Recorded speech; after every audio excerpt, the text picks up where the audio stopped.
if you've got metals in your house, in your hand, the pros of that is that they're in your hand, you can see them, you can touch them, you know that they're, if anything was to happen, internet blackouts or power cuts or whatever might come, you've got them in your hand.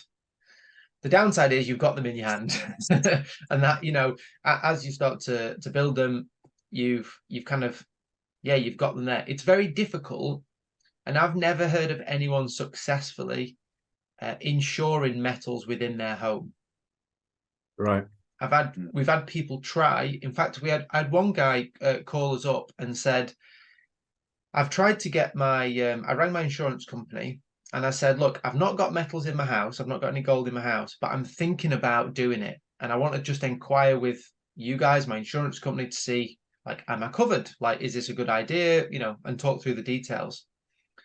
And they put him on hold and said, okay, let's work it out. They came back and said, not only would we not insure you if you had metals in your house, but because you Right. told us that you might do, we need to cancel your insurance, your current Oh. insurance. And he said, This hang on, this is but this hang on, this is just typical household insurance in the UK. yep, yep. And he Right. said, okay, but just so you understand, um, I've not actually done, I'm just inquiring. I've not put any metals in my house. I'm not asking you to insure any. I'm just considering the option. And they said, we totally understand the situation, and we can't insure you. Wow. And he called us and said, yeah, you guys were right. You Yep. can't get insurance. And also they cancel the insurance you've already got, which is a bit frustrating. Wow. I put you up on a database saying uninsurable, probably. Well, yeah. Yeah, yeah. And Even if you could get insurance, it'd be sky high, wouldn't it? You'd be paying for it. That yeah, just shows you how valuable gold and silver is, isn't it? How valuable metals are. Yeah, the real thing. Yeah. The real thing, yeah. so it's difficult. The other thing is, once you've got them in your hand, you're kind of on your own if you want to do anything with them.